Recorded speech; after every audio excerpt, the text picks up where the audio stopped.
Life is pain. Oblivion alone yields peace. You call me stranger.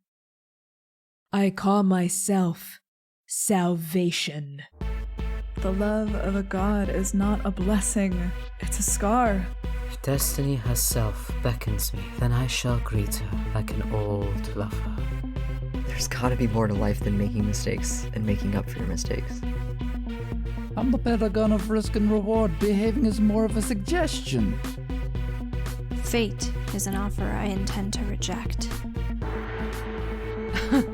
You don't know me. I'm unpredictable, bitch. I don't need to be a paragon to help save the world. I came back for a reason, and I am not stopping until I find it. I will solve the cataclysm, and I'll solve the mystery of myself, too. 4 paragons, 4 keepers, 1 stranger. Huh. Odds are in our favor. Now let's go save Endake.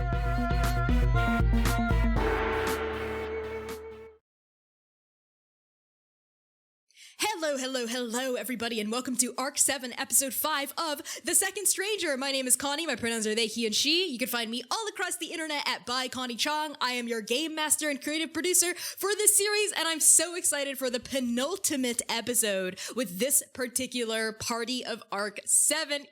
I can't wait for these incredible shenanigans that I have in store for my victims, my players. I'm going to pass along introductions up and over to Quinn. Love that Freudian slip, Connie. Hi, hello, I'm Quinn, and my pronouns are they, them. I am an Annie-nominated TTRPG designer, sensitivity reader, and actual play performer. You can find me and more about my stuff over on Twitter at Quintastic_. And today I will be playing Sitlali, your local grave cleric and paladin of the weave, who has never done anything wrong in their entire life, who uses they, she pronouns. And I'm going to pass intros over to Erica. Hi, everybody. I'm Erica, she, her pronouns, and I play Vasanti, kind of a glass figurine, not sure, so she's fine. She's just hurting a lot.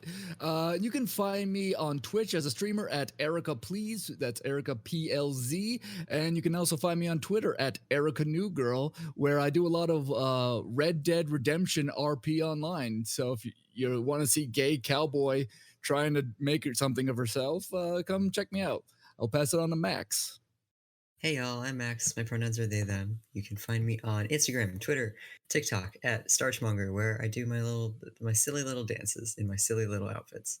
That's about it. I'll pass it to Hamna. Yes, hello, my name is Hamna. I use any and all pronouns, and I am a TTRPG performer. You can find me on Twitter at @shahid_, where I talk about all of the different projects that I'm a part of. And today I will be playing Joanne Gother, who uses they, he pronouns, and they're fine. They're fine. Everything is fine. Erica, why don't you tell us about something else that's fine? But actually.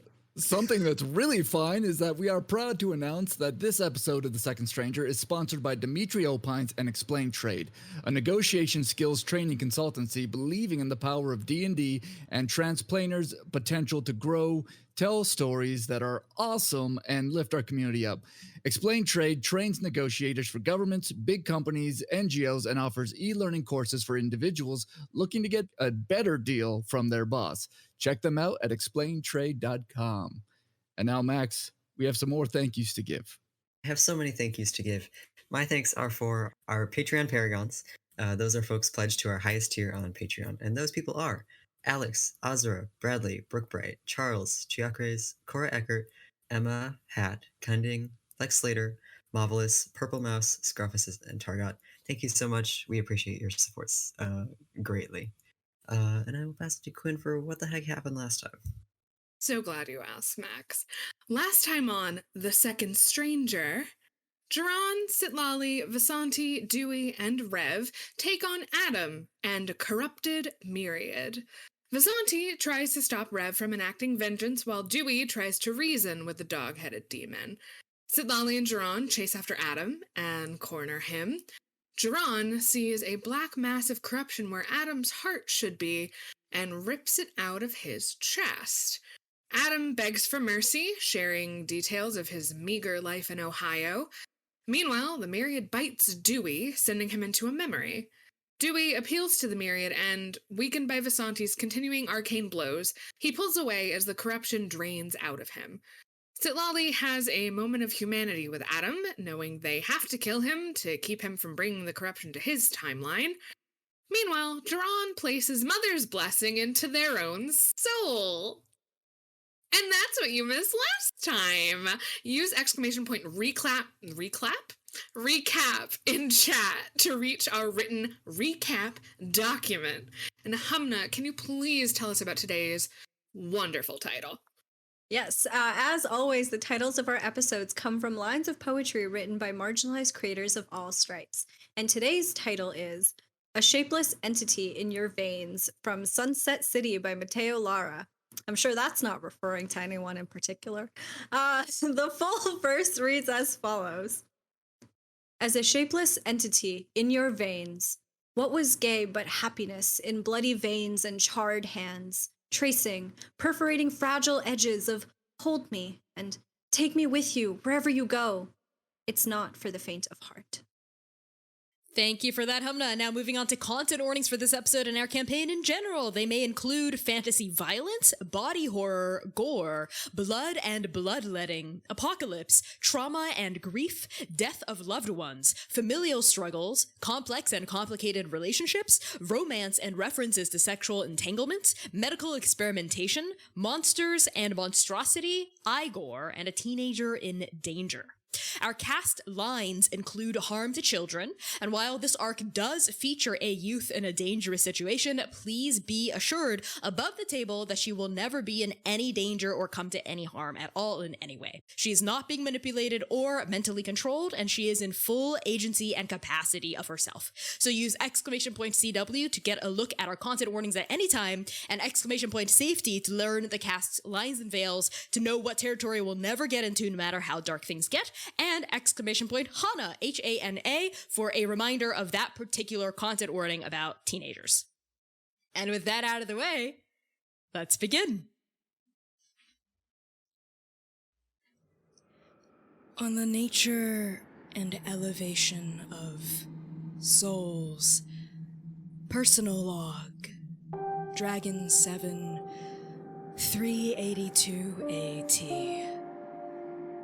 Unlike creatures, which are too low to the ground, too ignoble, too mired in the material demands of survival, and unlike gods, which are too comely, too dominant, too invested in their own power, mortals possess the perfect blend of sapience and ignorance, faculty and impotence with which to escape the journey and achieve transcendence.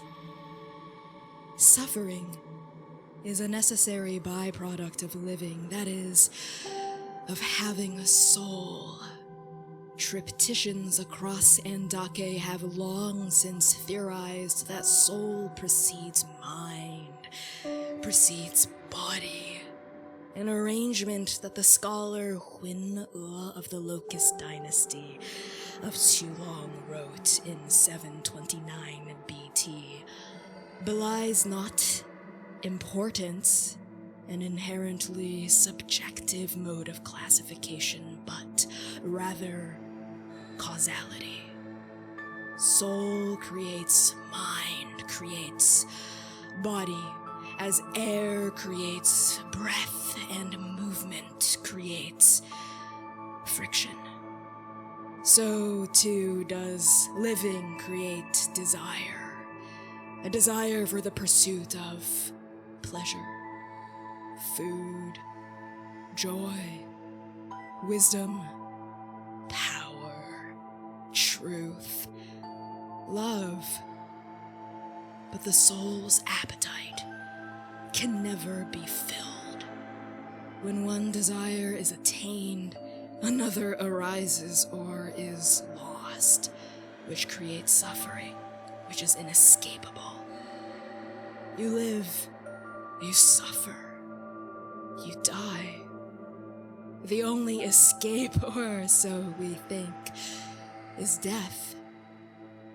But according to Pascal Briarmaid, former paragon of the Raven Queen in 4942 BT, the after is comprised of conflicting and cogent demi-realities, outer planes formed by soul magic that cohere to the karmic weft of the soul of the deceased. In other words, even death is not a true escape from suffering. The after is not paradise. It is a room you go to when your soul dies until it reincarnates in the now, or until it simply goes. But where does it go? Beyond? Elsewhere? Or nowhere at all? Duran, Mother's blessing is not a hot stone in your chest. It is not a sphere of darkness leaching shadow into your soul. It's not a black sun burning with cold fire, searing your nerves with pain. It's a hole, a perforation in reality, a puncture wound in the tissue of existence. And it is inside you. What color is your soul? Duran's soul, normally, is the same blackberry purple of his eyes.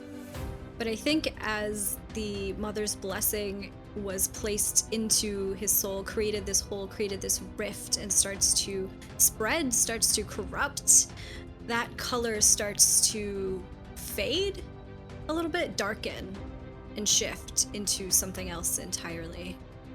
And as this pain expands, metastasizes from within your chest and begins to leach into other aspects of your body, your bloodstream, your nerves, your central cardiovascular system, tell me, why doesn't Oka's blood tether snap? Because this time, it's different. This time, Duran's romp with the empty, as one might call it, is not for a desperate grasp at trying to save Oka's life, at trying to save the Paragons. This time it's not for knowledge or power or any of the reasons that they might have given you about why they made that deal with Adam before, about why that was necessary. This time it's genuine protection, genuine care for everyone. This time, it's to make sure that this blessing doesn't go into the hands of Lilith, of the stranger. It's to contain it, keep it away, prevent it from hurting other people. This time is different.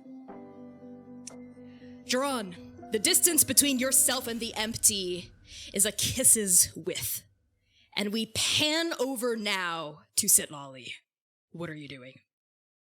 Sitlali is closing Adam's eyes. And they arrange the body in a more dignified pose while saying a prayer in Raven speech. And as they do so, strands of black and gold and pink, blue, purple kind of knit their way over and around the body as she casts gentle repose to slow the to preserve the body. And Sitlali reaches out to the weave and entreats, take care of this vessel for me. Let me bring him home. I promised I would bring him home. Let me bring him home. And when the body is completely encased in these almost vines, the weave obliges. We see Adam just sort of fold gently into a different place, right? These threads sort of ribbon and lash their forms around his corpse and then completely cover him up in this glowing miasma of pinks, golds, blues, lavenders, and then there's a shimmer from top to bottom, almost like a cocoon, and then he's gone. And Sitlali, where does he go? Adam goes to a smallish space. It's modest. There's water running somewhere, almost decoratively. And it almost sounds like Karishma Batival's secret garden. But it's a little more sparse than that. And I think you feel, even as you place his body somewhere for safekeeping, you feel that skull where you've tethered his soul rest kind of heavy against your body. And that's when you hear Jiran gasp involuntarily in pain. And I think once Sitlali throws the what used to be her holy symbol around her neck, because it would be disrespectful at this point to throw that into a bag or a pocket, they turn to Jiran, and what do they see, Humna? I think you see Jiran, like, doubled over, and their hair is, like, covering their face, their broken horns kind of poking out of it, the threads, some of them kind of coming loose and undone, flowing onto the ground in front of them. And as you turn around, I think Jiran looks up at you, and their hair parts so you can see their eyes, and you see at first just their regular eyes, but then you see their pupils start to blow wide, as if you had just shone a light in front of them, and their pupils grow wider and wider and wider, and they don't stop until it seems as if their pupils have taken over the entirety of their eyes, black irises, black scleras, all of it. And then they start to cry. But they're not regular tears, they're black, inky tears of emptiness, of nothingness, just pouring out of his soul. And I think Sitlali, still processing everything that just happened, rapier just held limply in one hand, just kind of looks at Jiran and looks around. Where is it? Where's the disc? What you pulled out of him? Where is it, Jiran? It's safe, Sitlali. Okay, it's safe where? And how? Where is it, Jiran? I took it. It's safe. Took it where, Jiran? You're right here. You haven't gone anywhere. Jiran, where is it?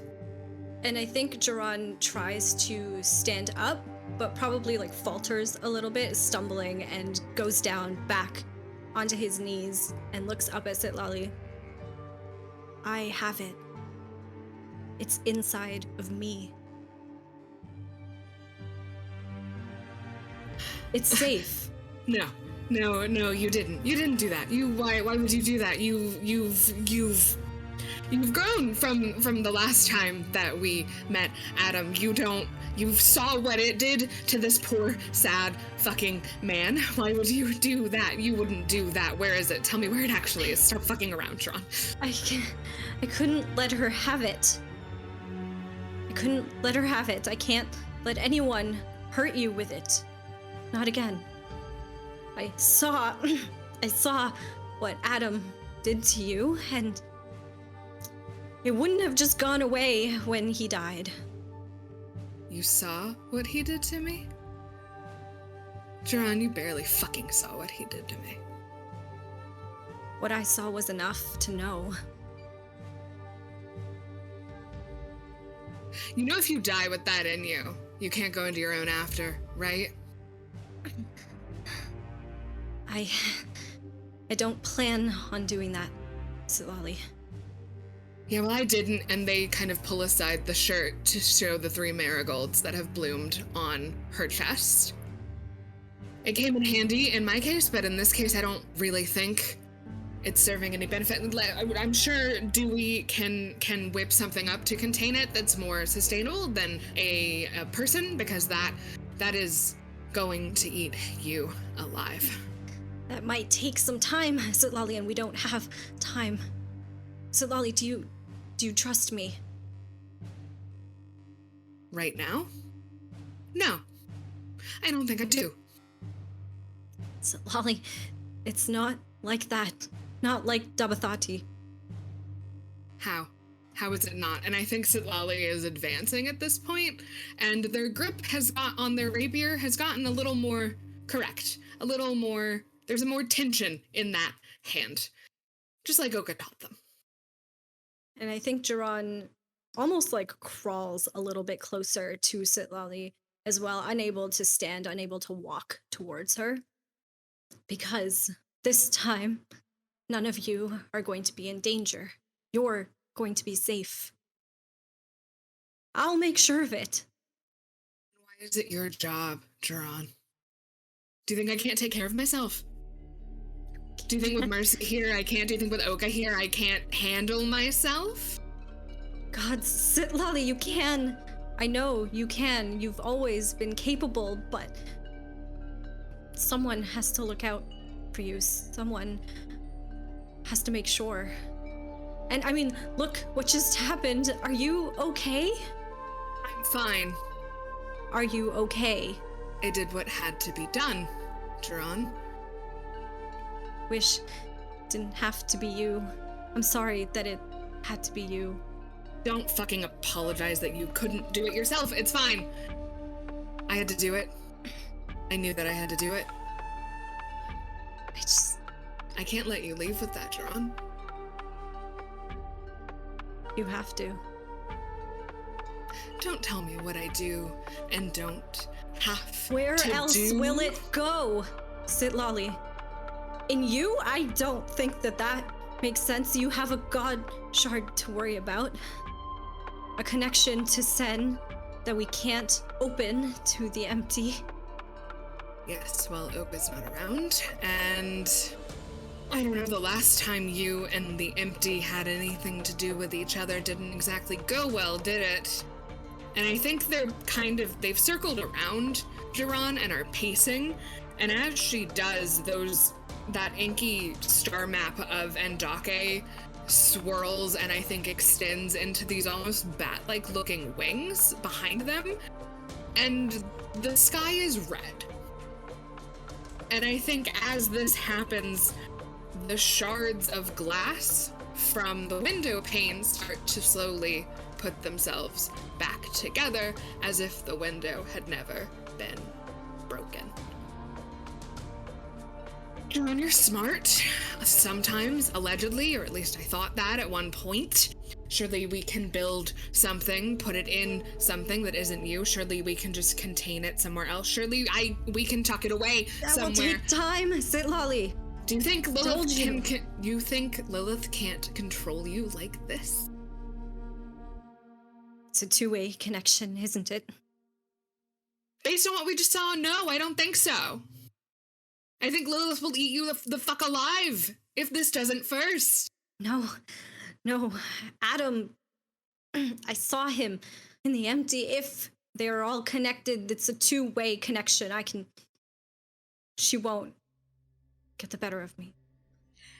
And Jiran, you feel a pounding in your chest like a heartbeat surging outside of your own consciousness of just pure pain thrumming and throbbing through your nervous system. And Sitlali, as that happens, you see Jiran kind of involuntarily jerk forward as like brand new gouts of pure black tears stream from the corners of his eyes and dribble down his chin. And there's like a contortion movement that racks through Jiran as you feel that hole, that puncture wound in reality, begin to widen inside you, Jiran, as this thing is trying to consume you from the inside out.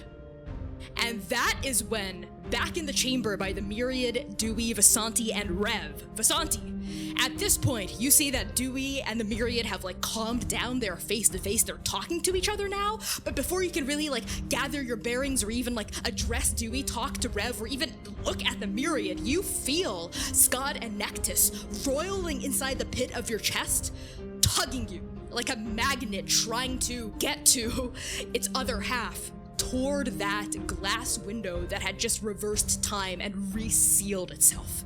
And you see beyond that window Jiran and Sitlali. And Jiran is doubled over in pain, contorting, sort of like twitching and thrashing, tears of pure black streaking down their face, and your god shard inside you is pulling you toward him urgently, anxiously, almost desperately. What do you do? He is going to get off the ground. She still has this giant laceration from the myriad attacking her from behind earlier, and she feels this tugging, and she's like kind of has to limp her way to this. Is there any type of entrance other than through this window to get to the other side of it? Not that you can see, no. But that tugging becomes more urgent, like threads of the weave trying to impel and propel you forward. Vasanti casts Dimension Door to the other side of it. Okay. Yeah, I don't think she wants to like blast the window again that just got repaired. And she brings herself in the other room, and it takes a little bit out of her. It was painful. Her body like is still in a bit of pain. And she looks at Jiran and Sitlali. What is going on, Sitlali? What happened? I don't think they look at you, but Sitlali is just staring at Jiran, and their expression is completely unreadable, kind of like the day that you met them, Vasanti. Jiran, can you hear me? Are you okay? Yeah. Vasanti, I'm fine. And he's not. I am fine, Sitlali. That's what I've been trying to tell you. He took Adam's little ability and put it inside themselves like a selfish little asshole who hasn't learned anything. It was to protect all of you. Where do you think it would have gone if nobody had taken it? Jiran, what the hell did you do? Adam had Mother's blessing inside of him. And before Sitlali killed him, I took it. Why would you do that? That is the stupidest thing I could have ever imagined doing. Isn't it just? I told you all, it wouldn't have just disappeared. It would have...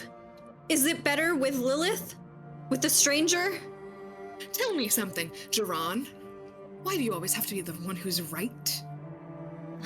Why do you always have to be the one who does the good thing? What is that about you? And I think Sitlali's rapier floats up a little bit from where it had been, Adam's blood still coating it. I think Jiran, because he's still doubled over, and like because you were pacing with having like trying to follow you, but obviously having a difficult time doing so, both with the pain and the angles. So I think at this point they just kind of like look over, cock their head to one side as they feel the blade tip just like touch their ribs, perfectly poised in between two of them. And they look back down on the ground and see these tears flowing down, dropping one by one in quick succession onto his hands. Let's just get this over with, why don't we? Mercy told you you could stab me once back in Dabathati, right? So do it, Sitlali, if it will make you feel better. I won't fight you. I'm not leaving you. Not this time. I'm here, by your side, whether you want me to or not, for good. Dewey, out in the test chamber, you and Rev and the Myriad, all three of you hear what's happening in the room beyond. Their shouting voices echo past the glass, which doesn't seem to be soundproof. And you can hear like Sitlali and Vasanti and Jiran like shouting at each other. You can see like the rapier rise up and start to point toward Jiran's chest, even as the Myriad sort of disentangles his kind of goopy, sloughing, like blackish, black-furred, dog-headed form off of you.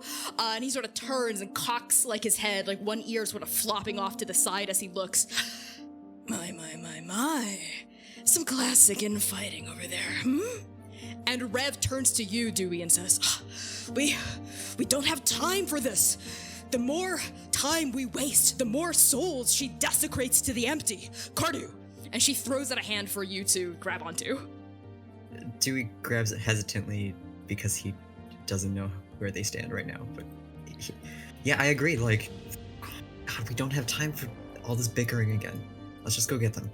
As you grab onto Rev, she shoots a look at the myriad and says, We are not finished. And then there's a flurry of black raven feathers beyond and between and within and without you and Rev, and the two of you are inside that chamber with the rest of your party. Enough! And Rev storms forward, actually, and bodily pushes herself between the blade point, Jiran, and you, Sitlali. And her eyes are just pure fury and urgency. We don't have time to bicker. I don't think Sitlali lets himself be moved. I think Sitlali fights Rev with their own body. Sitlali, come on. You know as well as I do how sacred these souls are to the Raven Queen. We can't let her desecrate them. And Sitlali's not hearing a word the Rev is saying. Sitlali! And Rev whirls around onto you, Jiran. Jiran, you should not have let me rip that thing out of your chest and fling it from here, okay? You don't get it. No. Lilith doesn't get it. Rev, they can all feel it. They will find it. She will find it. So, it's the end of the fucking world anyway. What's another little fucking sphere of nothingness, huh? Just let it go. Why are you so obsessed with this? Anything helps. Rev. And Sitlali shoves Rev out of the way, stabs the rapier down into Jiran's thigh, and kisses him. And I think Jiran, just before the kiss, as the blade is sinking into his thigh, gasps. And that's when Sitlali kisses them. And at first they're surprised, but then they lean into it and kiss them back. And there's still the empty tears flowing down, I think now, onto both of their lips as well.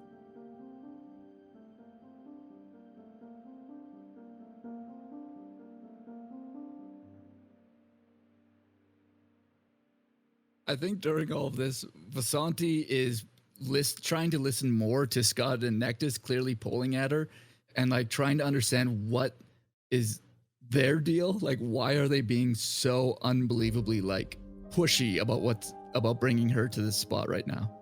Yeah, as you sort of put a hand on your chest and focus on these god shards within you, you feel them. You feel their presences coiling hard, fluid, bright.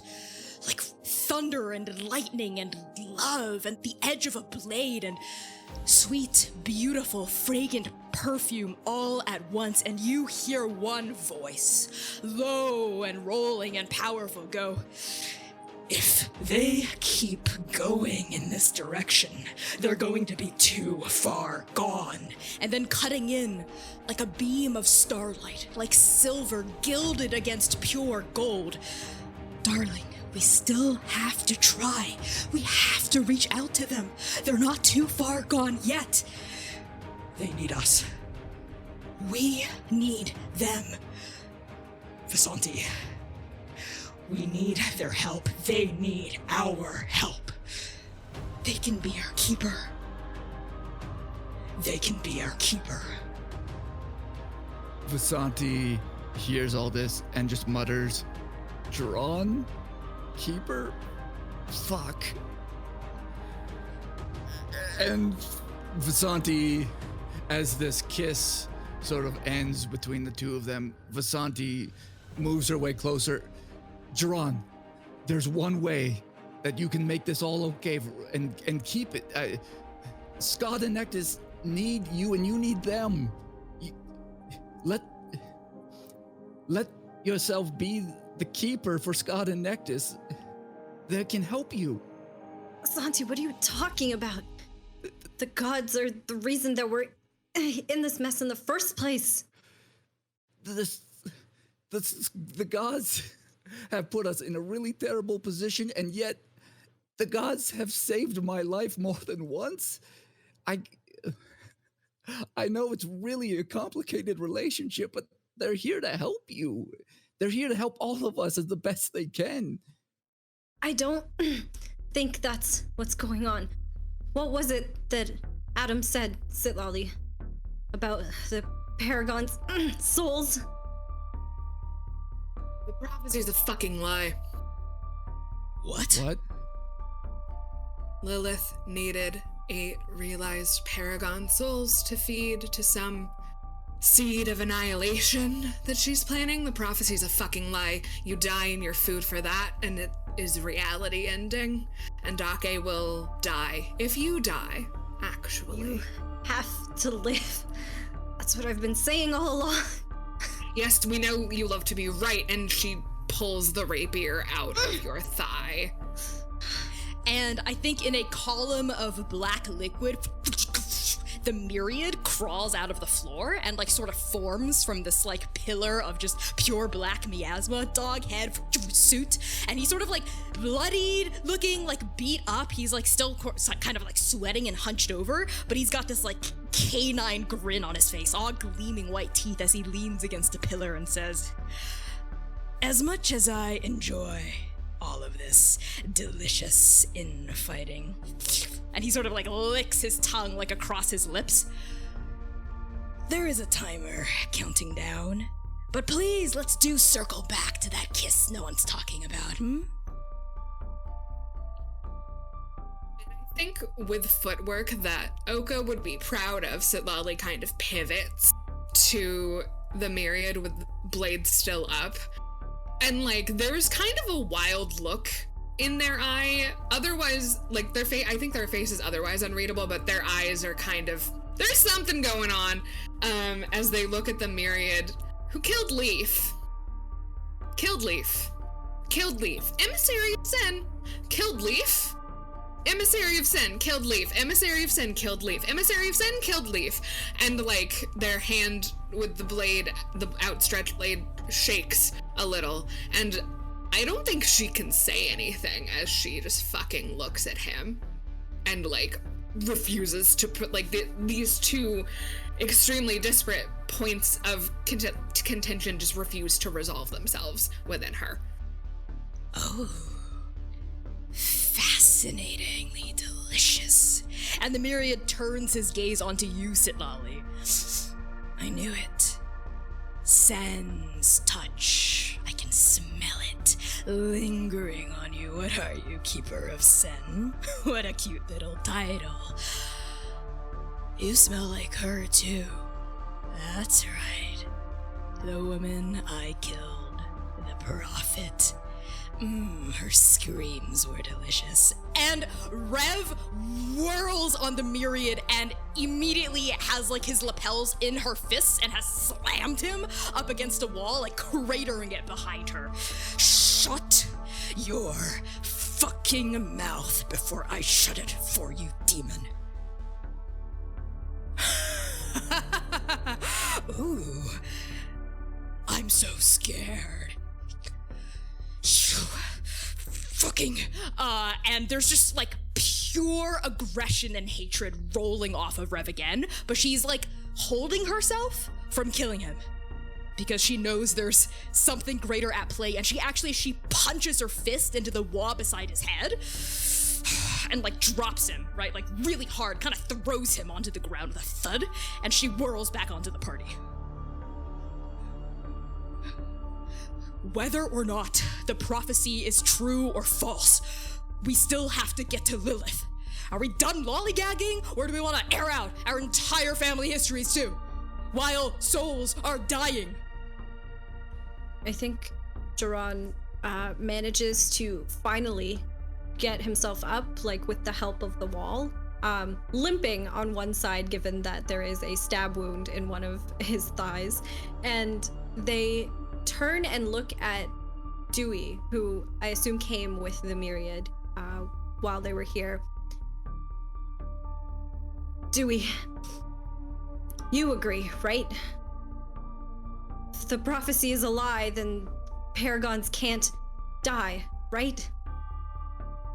I don't know, but I can't trust you around Lilith like this. You don't know? How can you just... You're gonna what? Hold on to a lie? When there are people that love you? That need you? Still here? Dewey, you have 2 kids. I'll hold on to whatever I need to take care of them. If that means leaving you and this corruption behind, I don't have time for that. At that, Vasanti, you hear your god's voices roiling and fighting and clashing within you, turbulence bubbling to the forefront of your consciousness. You hear Scott go, "We can't leave him behind. He can't leave us behind either.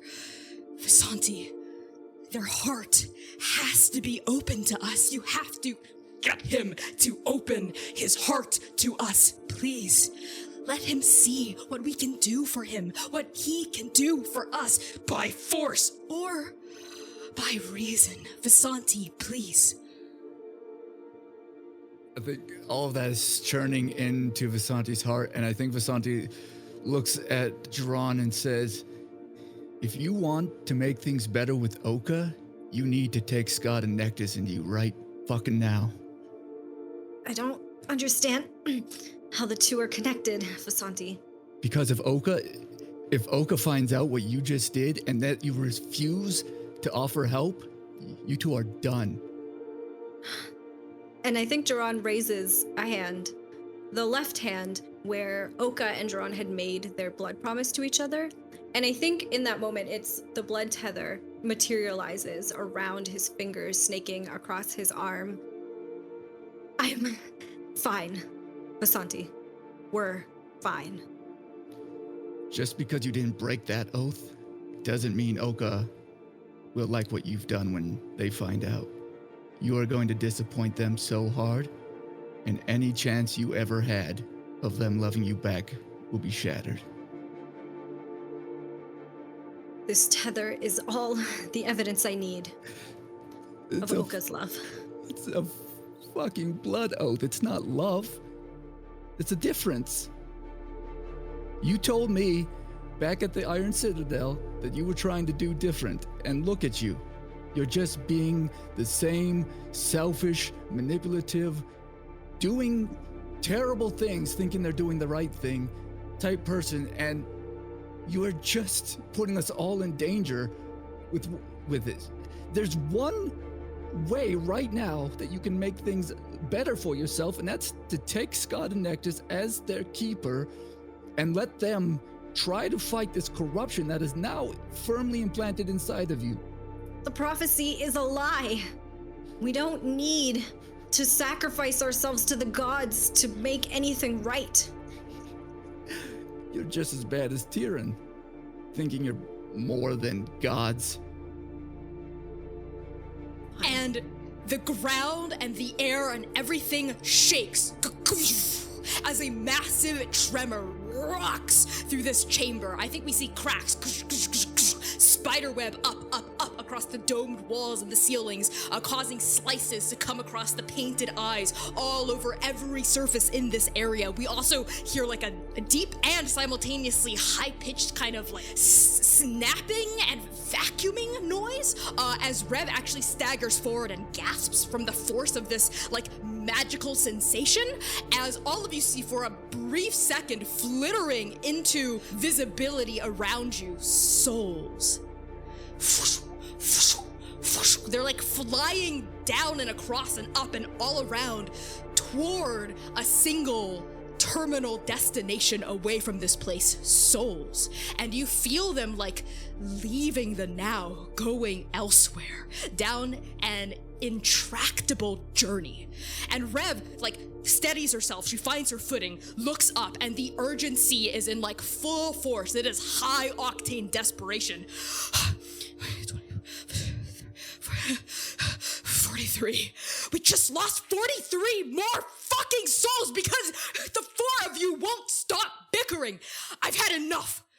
And she disappears in a flurry of feathers, and we see her like reappearing on the other end of this chamber where there was like a tiny little door sort of like carved into the wall, the same kind of like semicircular door that all of you entered in from. And we see her just sort of like punch her fist at it and like blast it down, like knocking it off its hinges, and it falls with like a massive thud into the corridor beyond. I think Sitlali finally wrenches themselves away from the myriad and, like, with both hands forces the rapier back into its sheath, turns to Duran, takes him by the chin, and, like, turns his face to look at hers. You know, maybe you don't fucking change. Maybe that's what I fucking like about you so goddamn much. Lets it go kind of roughly. Hey, Dewey, get us to Lilith now, and follows where Rev is. You got it. Dewey, there's no door in this room. He takes a hammer out of his pack and smashes the glass window again. He turns his head back to look at Duran and says, take the gods in or don't, but I thought I could trust you. And I won't let you near my family like this. And he leaves. Duran just stays for a moment, I think, as the rest of the party scrambles out and just kind of says to themselves, show you all that you don't need the gods, and then follows afterwards.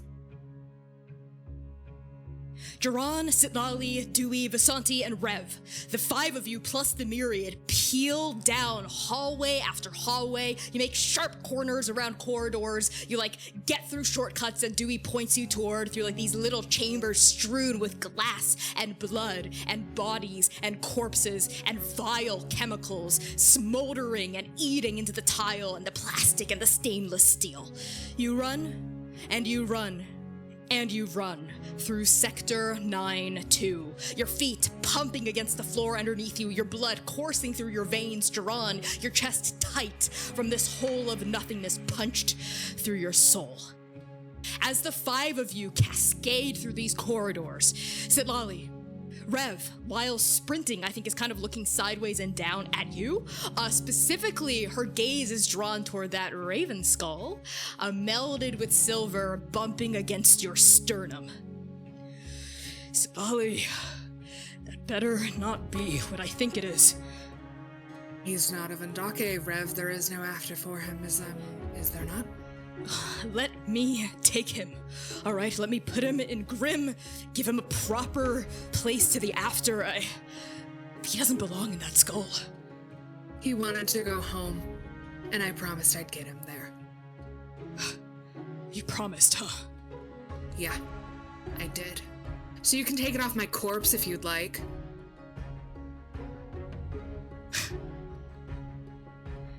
No, that's fine.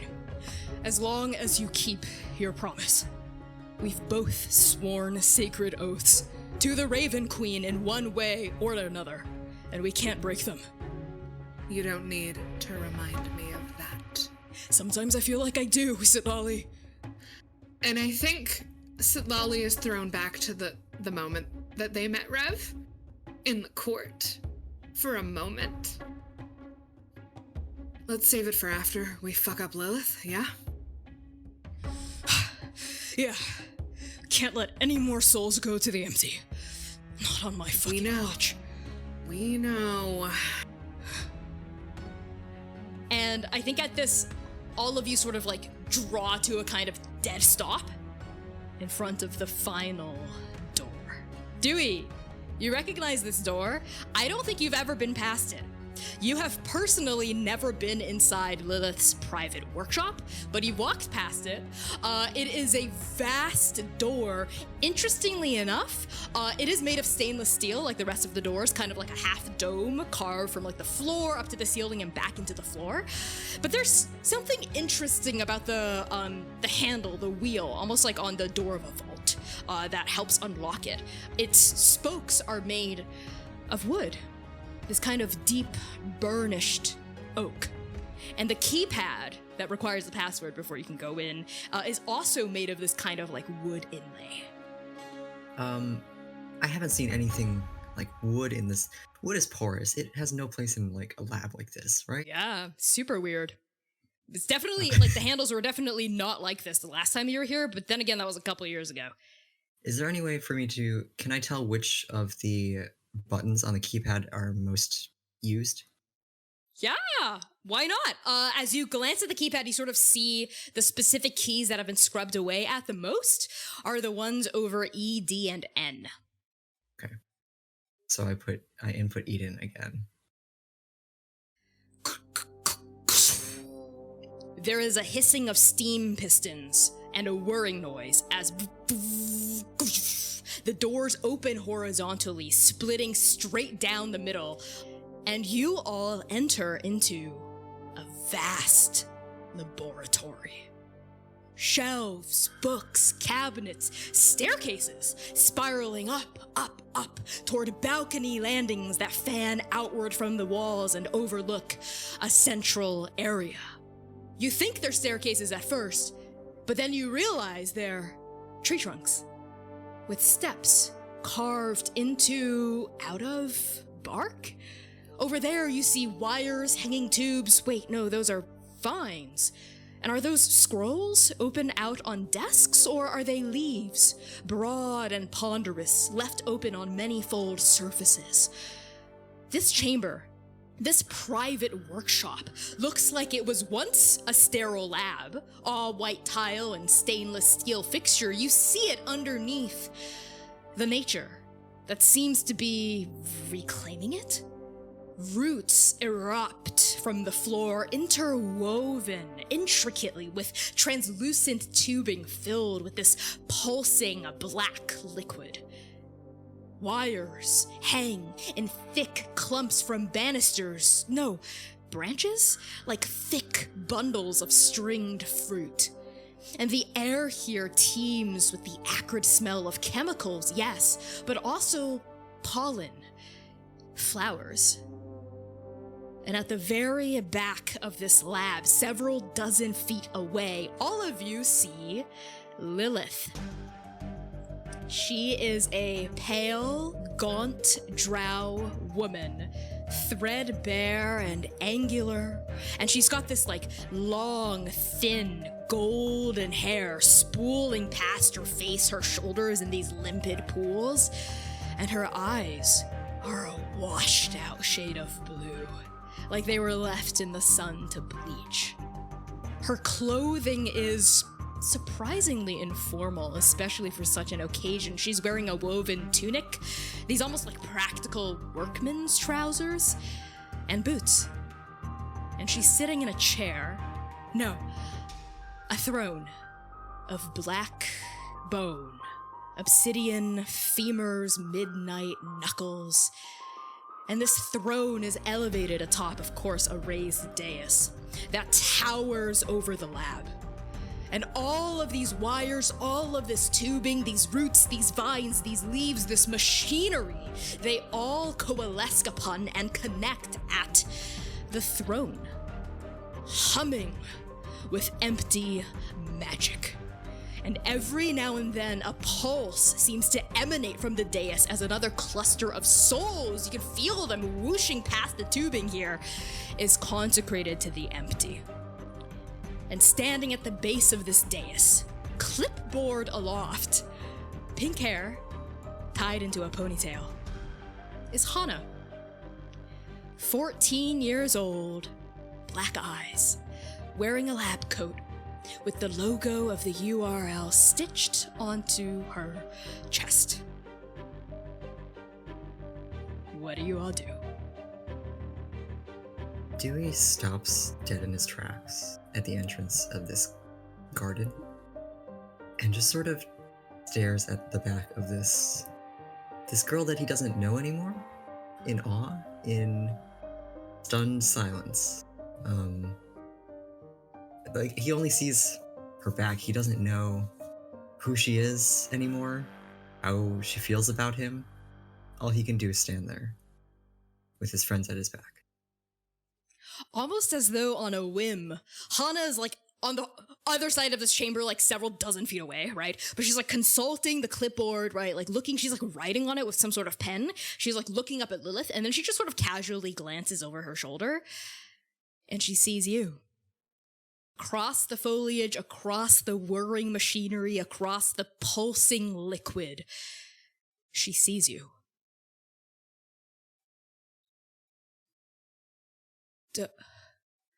Dewey. So you made it here. What? You want a congratulations or something? I wanted to apologize. Apologize? Apologize? Okay. I'm listening.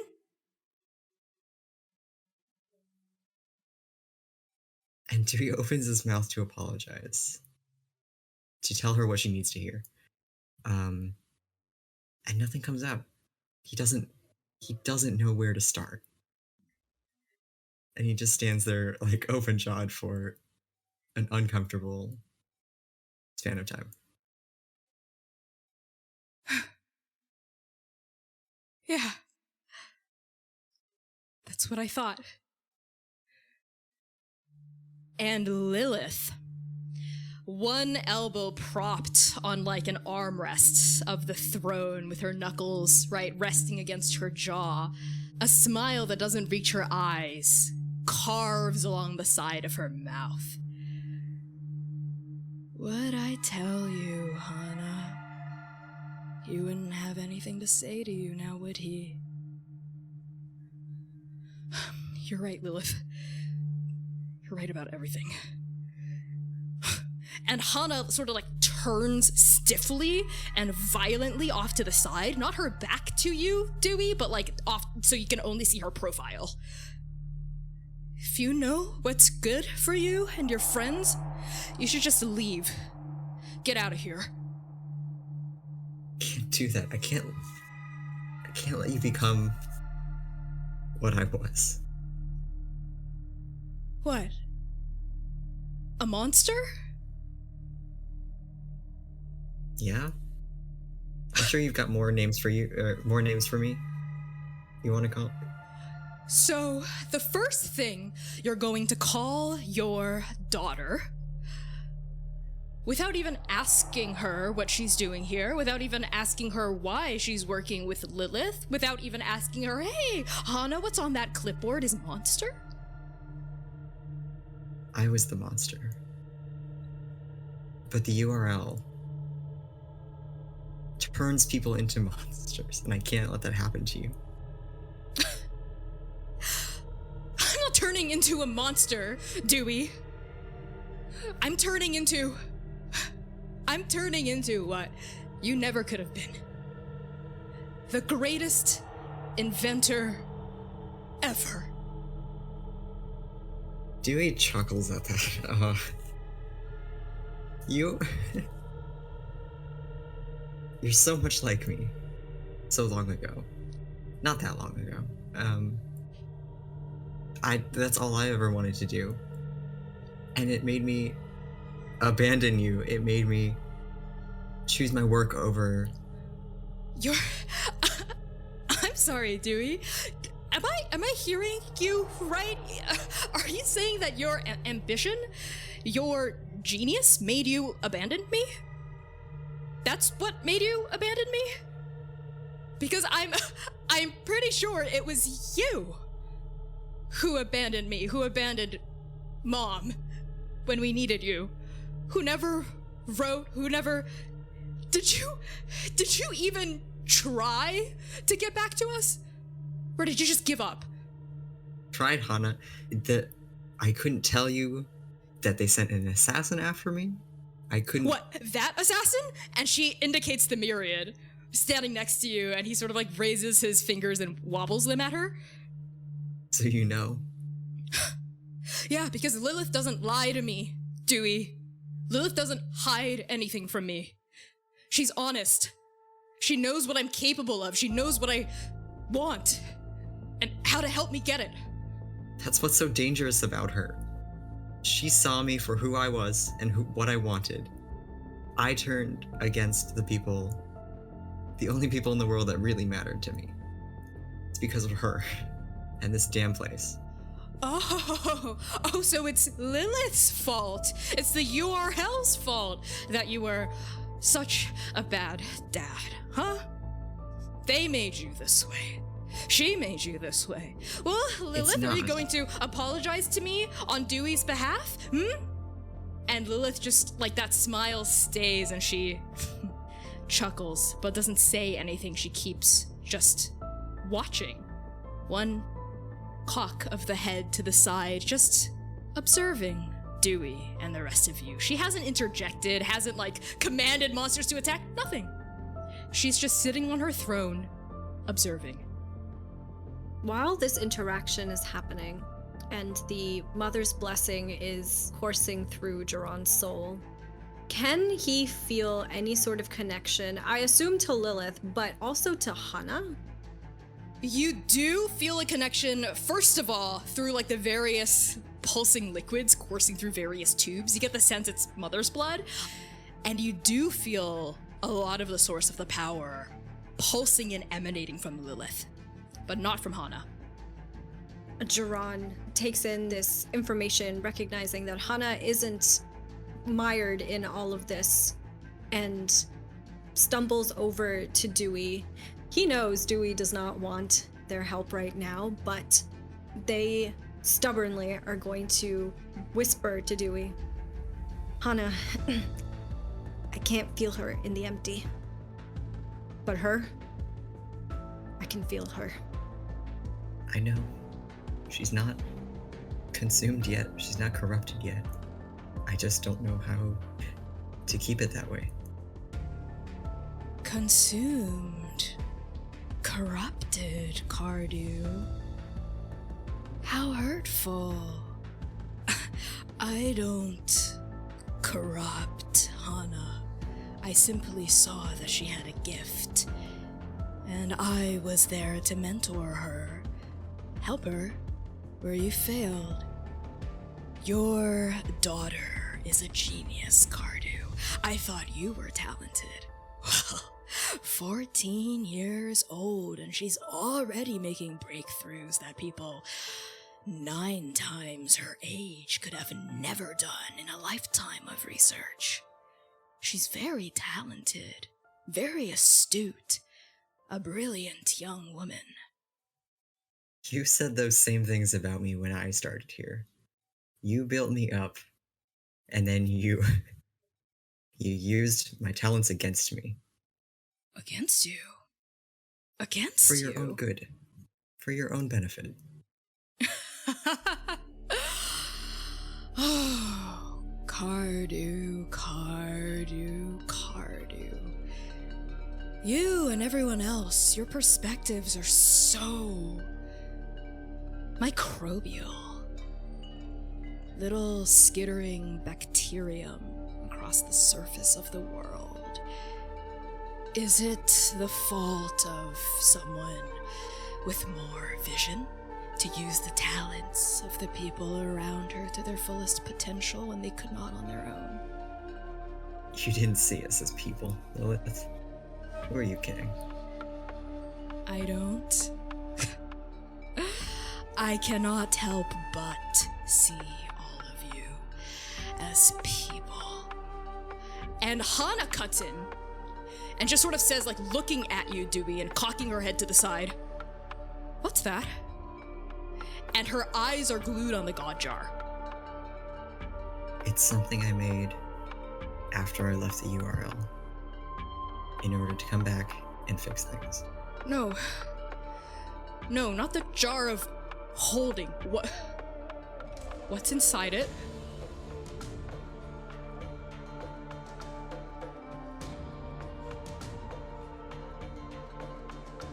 And Dewey, you hear a voice in your head go, Dad, is now a good time to do the whole sibling introduction thing, or? Oh boy. This is Dusty. They are a soul that came into being, and I am their caretaker. Dewey's my dad.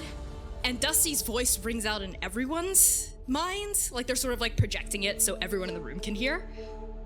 Hi! Hi, Hannah. My name's Dusty. I've been really excited to meet you. I guess I'm technically your younger, or maybe older, younger. No, definitely younger. I'm your younger sibling. I used to be a flying sword, but then, a desk hit me and I gained sapience and sentience. Long story, but hi. And I know you're really mad at Dewey right now, but he's been a really great dad to me. Well, he's tried. We've come to to terms. He wasn't always great, but he tried really, really hard, and he loves you a lot, Hannah, okay? And he just wants to make it up to you. And he's really sorry, all right, about leaving you. He was trying to do what's best. And we've gone on so many adventures together, and I can't wait to share them all with you. And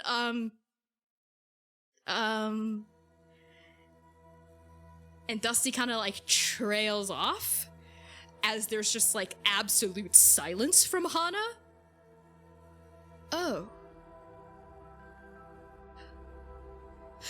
I'm not even surprised that you replaced me. But I am surprised and disappointed at myself at the fact that still hurts. I am not replacing you. Adventures with Dusty. Being My dad adventures? to this sword? We were doing everything to get here, to fix things, and to get back to you. Right. You just had to take a couple of detours on the way, didn't you? Dewey, you can't blame me for making my own choices while you've been absent.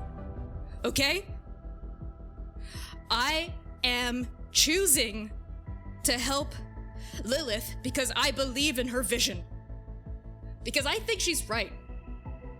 That this world, this reality, it's not worth saving. But what she has planned is going to be amazing. So much better than all of this. This isn't her first grand idea. The things she wanted to do to this world failed. I'm sure she's had big ideas and dreams in the past that have failed. She's just using your talent for her own benefit. Who knows what's going to happen in this next iteration she's trying out. On the Please. contrary, Dewey, I think the only failure here is you. And Lilith's eyes land upon you. Hannah was right. Did you ever even try to take it off?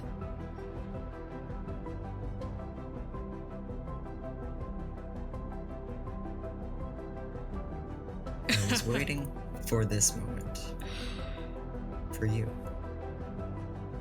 Oh, so you were waiting to confront me with it, but you wouldn't do it for your daughter, for your wife?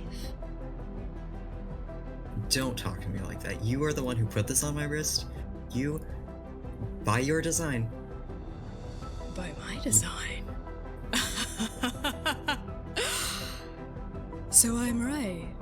You didn't even try to take it off. How many ingredients are you missing, by the way? For the magical ritual to remove it, what is it, just one? From Ruhanahi? You've been keeping that safe and sound, haven't you? I've got the Just waiting for me. ingredient right here, Cardew. And she raises her hand into a fist and then turns it down outward so it's reaching out to you, but it's still curled up into a fist, like there's something inside it. And like that smile is staying on her face. And then one by one, she uncurls each finger to reveal in her palm nothing.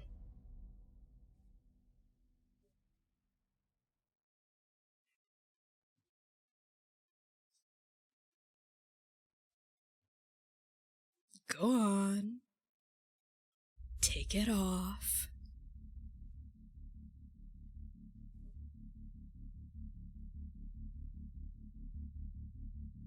And Dewey's feathered fingers go to the claspless band around his wrist. And he wraps his fingers around his wrist and looks at Lilith. I'm not letting you tell me what to do anymore. If this is a bomb, you set it off whenever you want to. I'm not letting you tell me what to do. Cardew, it was never a bomb. I knew when I gave it to you, when I put it on your wrist, that you would never even try to take it off.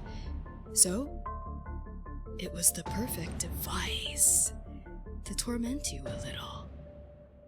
Because you know why? You're too much of a coward. I knew you'd never try to take it off until now. You're your own greatest enemy, Quirk. If you'd had perhaps even a simulacrum of a backbone, maybe you would have tried. But you didn't.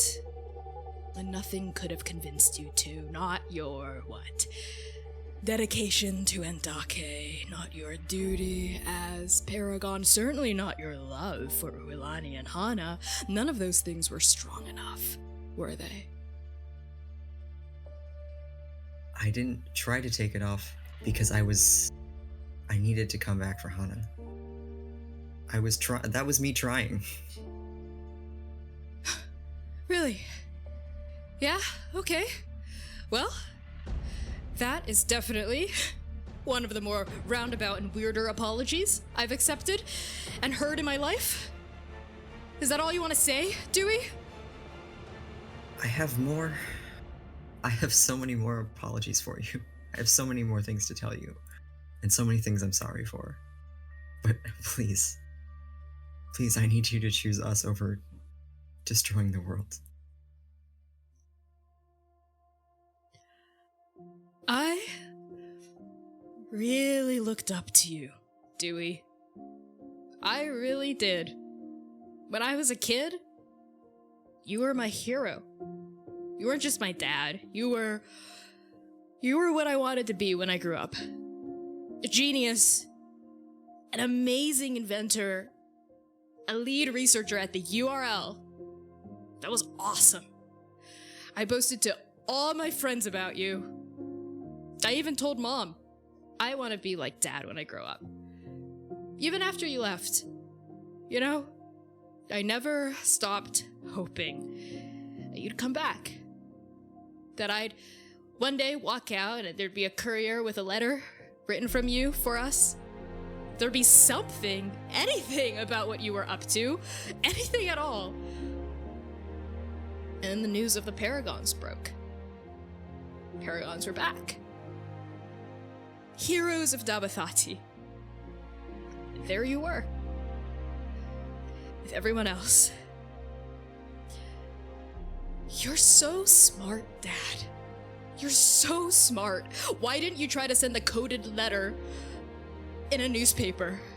Why didn't you try to scry through a protected channel? Why didn't you talk to a courier? Give them hush money. Give them some sort of device that would protect them. And send them our way. Why didn't you? I don't know. So I stopped waiting on something I couldn't control. Which was you, Dewey. I stopped waiting for you to come back and apologize for all the missed school meetings and all the missed first steps and the missed milestones of my life. I stopped waiting for that. And the storm came, and Mom and I moved to the URL, and that's where I met Lilith. And she saw that I was smart. She saw that I knew what I was doing. She saw that I had something I could offer to this world, something that I wanted to share with you, Dewey, but you weren't there. And Lilith told me about her plan. She told me about her vision. About the garden. And it's beautiful, Dewey. It's a beautiful vision. The best part about it is, in the garden, I'm not gonna hurt. 'Cause no one's gonna be there to hurt me. Everything is going to be perfect. Hana, you're a student of the sciences, the natural world. You know nothing can be perfect. And I am not saying that as a comparison. Things are not perfect with me either. I know. But Lilith showed me I don't have to settle for imperfection. Because you're right, Dewey. Under the laws of this reality, no such thing as perfection. But in the next. And Lilith sort of chimes in at this point. Hana. Cardew, you know that I would never put her in danger, right?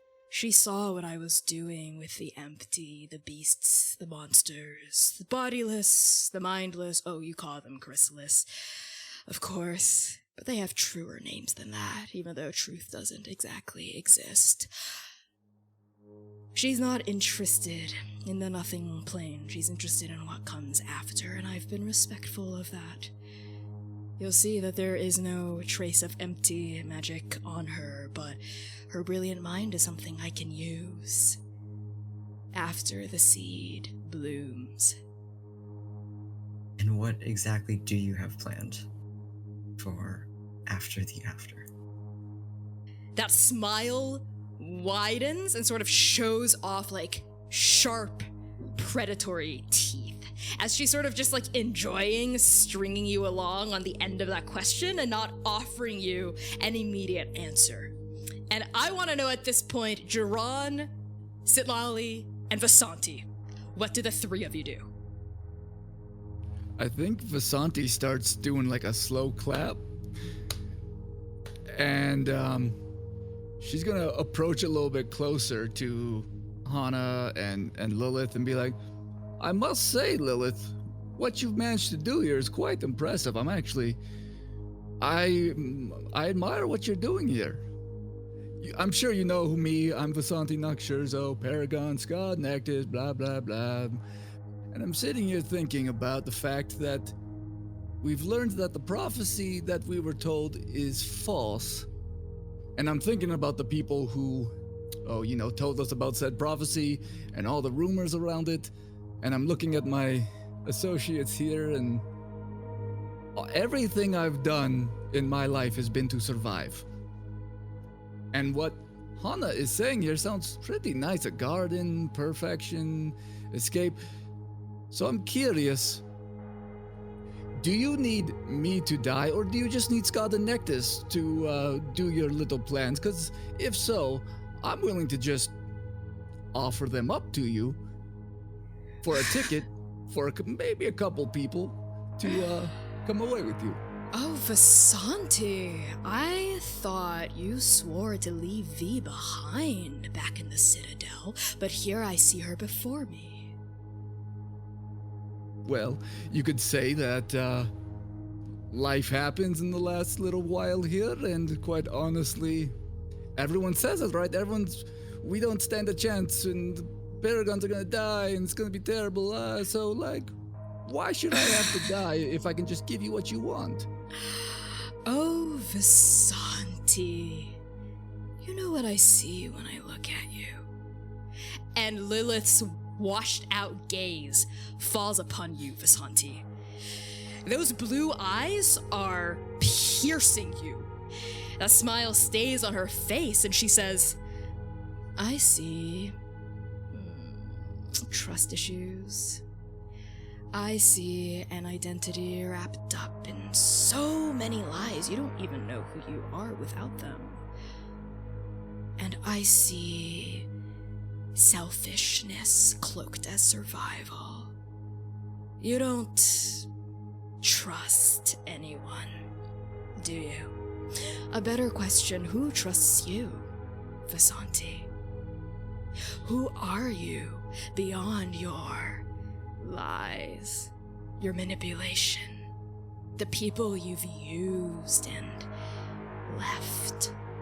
You see, the best liars believe their deceptions just a little, just enough to sell it. But you don't just believe your lies, Vasanti. You are your lies. And now that you're untangling your deceptions, pulling on these falsehoods you've spun around your true self, unraveling V from Vasanti, you're scared, aren't you? You're so scared. Scared of what you'll find underneath the lies. Scared you won't like it.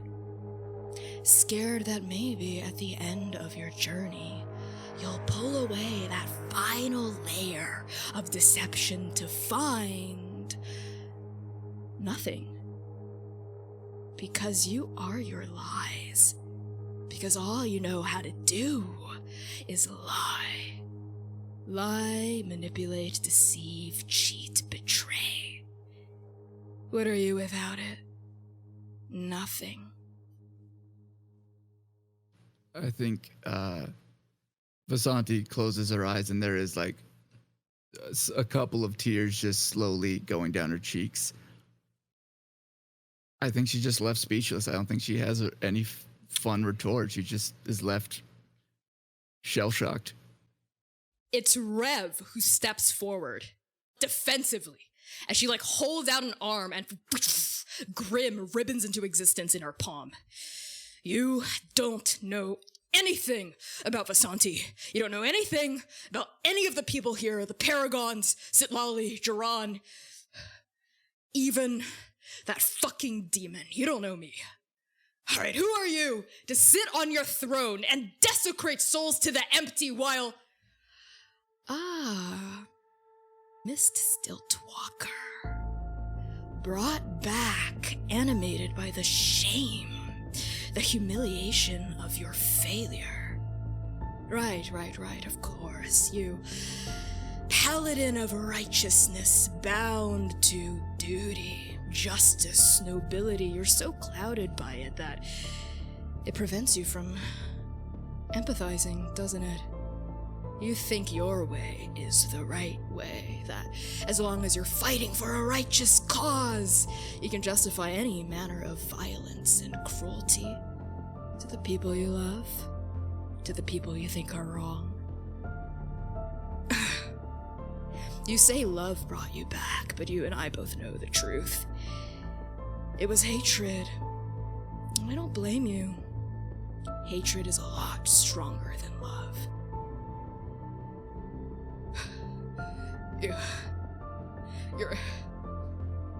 You're wrong. It's not. Love is... It's... What? It's what binds you here now? To Vasanti? It wasn't even strong enough to save Leaf.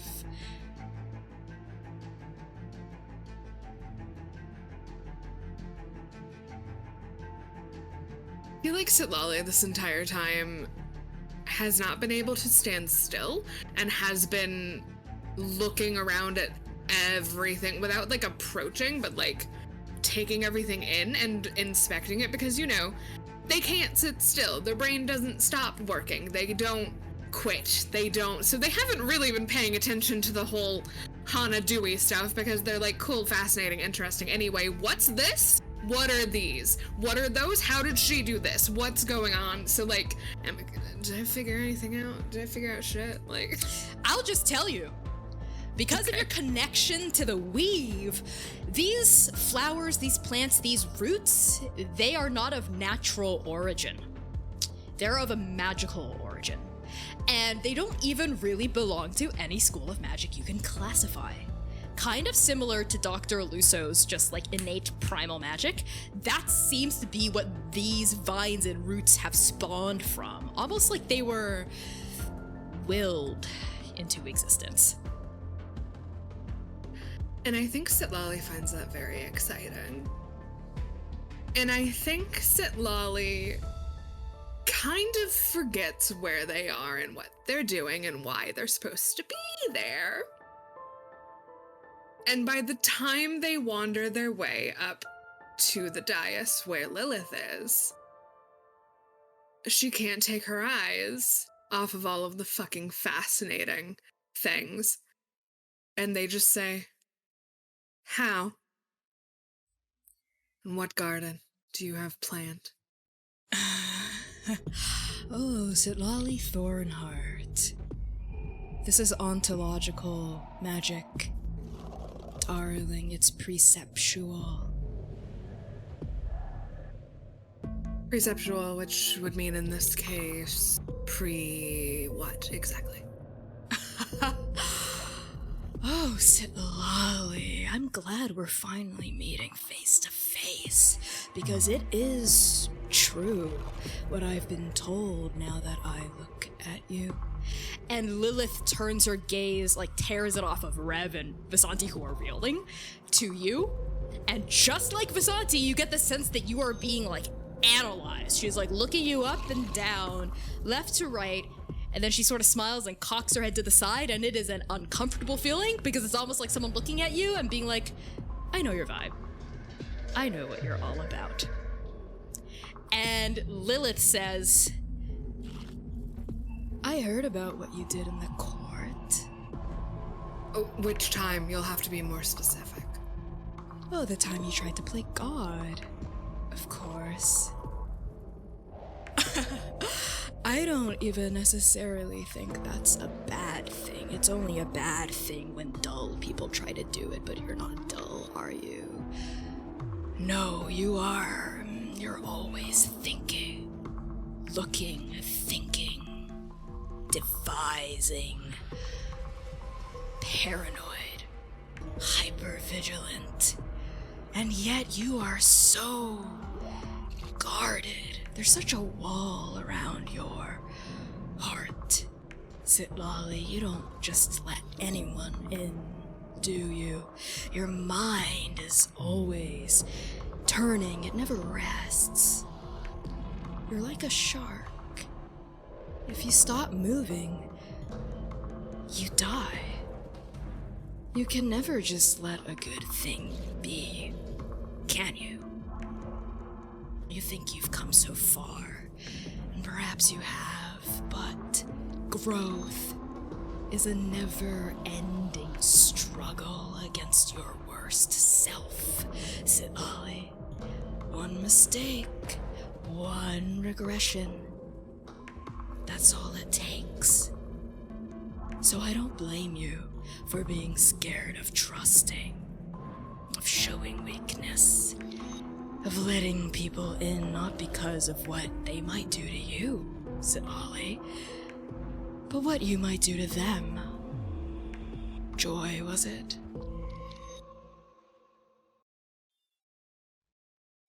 You don't deserve to say that name. Neither do I, frankly. Are there... Question for the GM. Go Are there ahead. Stairs? Yeah, there are Is there a stairs way up to the dais? leading. It's a big dais. You're sort of like at the foot of it looking up at her. Yeah, there are stairs leading all the way up. And Hana is at the base, still like consulting the clipboard, looking at you warily, glancing up at Lilith and looking between you. Like she's wondering, like, does she have to cut in here? But Lilith just sort of raises a hand and like flicks it dismissively, like, don't bother. Right? She's like toying with you, Sitlali almost. And she, head cocked to one side, considering you at the base of the altar. If they're fazed by what Lilith has said, it doesn't show. And they just kind of slowly make their way up those stairs. They kind of like pause at the bottom and look to Hana. And then take a step up. You can go if you want. It's not like any of you can hurt her. This is so interesting. Aren't we having fun, Lilith? Is it fun for you to treat other people's souls like pawns? Isn't that what you do? Doing what I must to achieve my goals is one thing. Deriving enjoyment from suffering? Well, that's just pure evil. And pure evil is something that you're quite acquainted with. Evil is subjective, Sitlali, don't be trite. And Sitlali laughs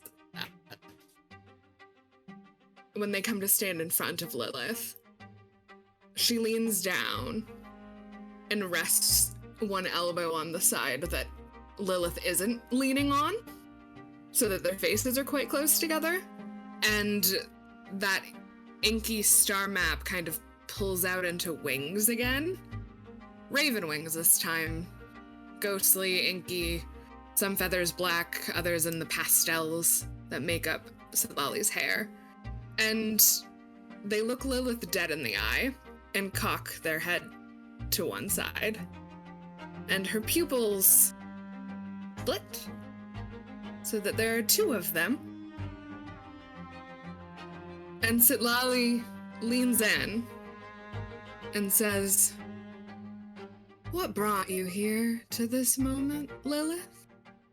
What is it about the empty that really captured you?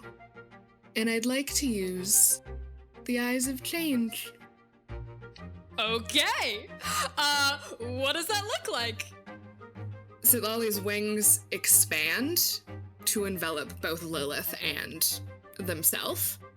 And then reality around inside of that compresses. And time is different as we move through Lilith's conscious, subconscious soul, whatever we want to call it in this moment, to the moment, the defining moment for her. And things become rather two-dimensional almost within there.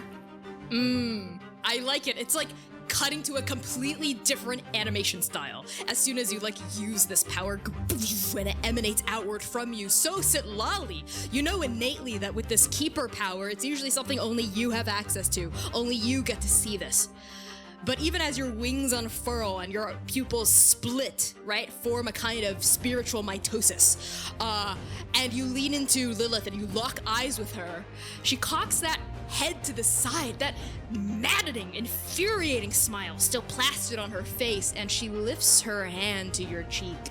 Even as you watch the world turn two-dimensional, touches you and says, "Let's share with the class, shall we?" And this entire area turns 2D for everyone to see what you see.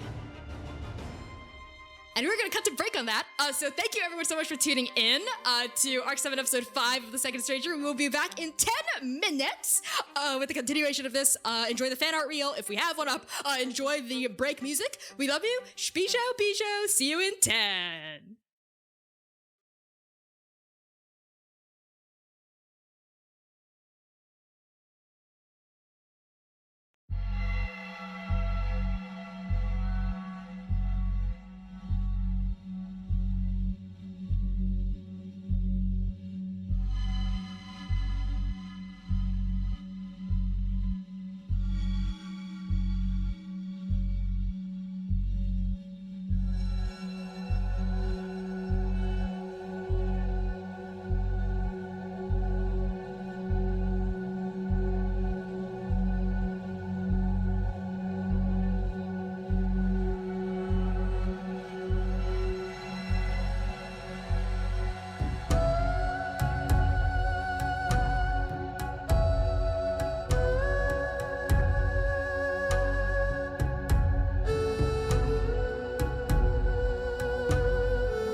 Hello, everybody. Welcome back from break. I'm so excited for the second half of Arc 7, Episode 5 of The Second Stranger. As always, some content warnings for this episode and our campaign in general may include fantasy violence, body horror, gore, blood and bloodletting, apocalypse, trauma and grief, death of loved ones, familial struggles, complex and complicated relationships, romance and references to sexual entanglements, medical experimentation, monsters and monstrosity, and a teenager in danger. So our cast lines do include harm to children, and while this arc does feature a youth in a dangerous situation, please be assured above the table that Hana will never be in actual danger or come to any harm at all. She's also explicitly not being manipulated or mentally controlled in any way, and is in full agency and capacity of herself.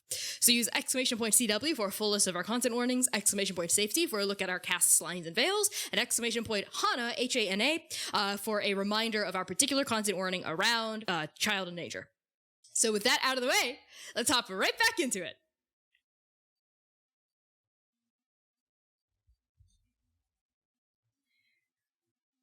All of you see Lilith. Younger, much younger, with short golden hair still hanging in front of her eyes. She's kneeling in the rich black soil of a Nuhanian garden. It smells like salt water and flowers. And Lilith is digging. Amidst the orchids, the hibiscus, the birds of paradise, the plumeria, we find Lilith pawing through the dirt, fingernails caked with soil. She's arm deep in this fragrant loam, turning the earth with urgent hands, until she finally pulls out a seed. A perfectly spherical, marble-sized black seed. She holds it carefully, tenderly, between thumb and forefinger, inspects it closely with a pale, washed-out eye. And then she opens her mouth and swallows it.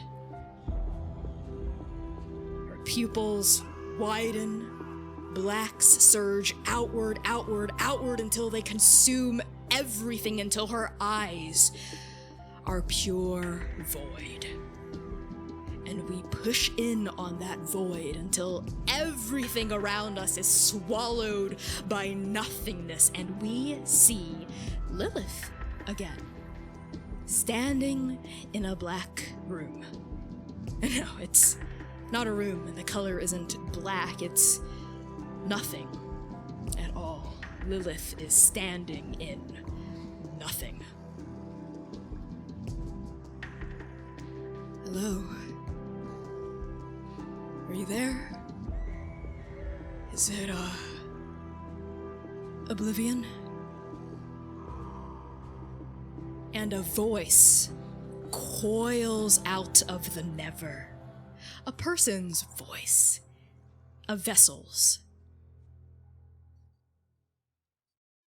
Oh, my. No mortals ever reached me before I reached them first.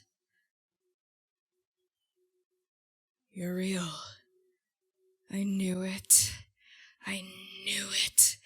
There's no history about you, no literature, no knowledge, because, well, it's an Ouroboros, isn't it? A snake eating its own tail. The worlds you consume, the realities you annihilate, they don't die. They simply cease to have existed in the first place.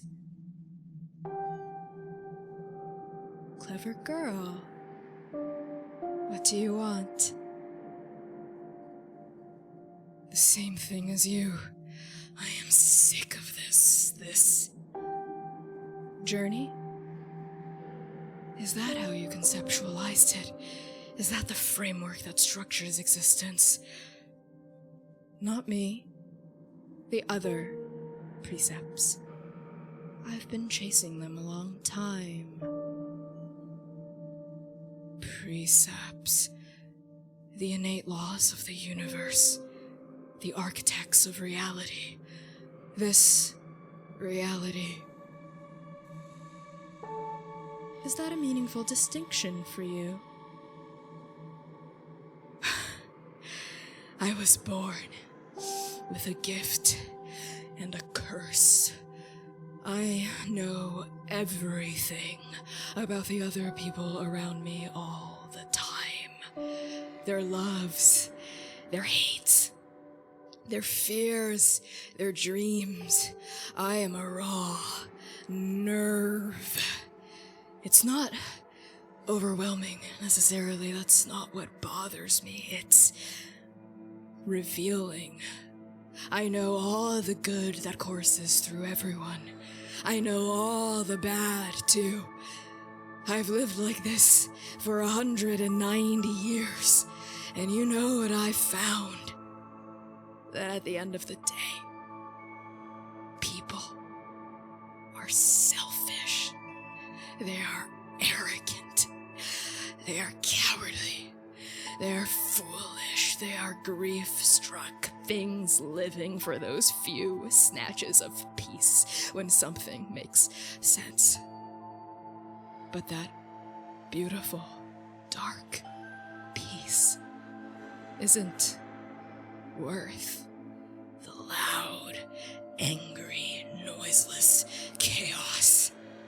I don't want to end reality forever like I think you do. I just want to end this one.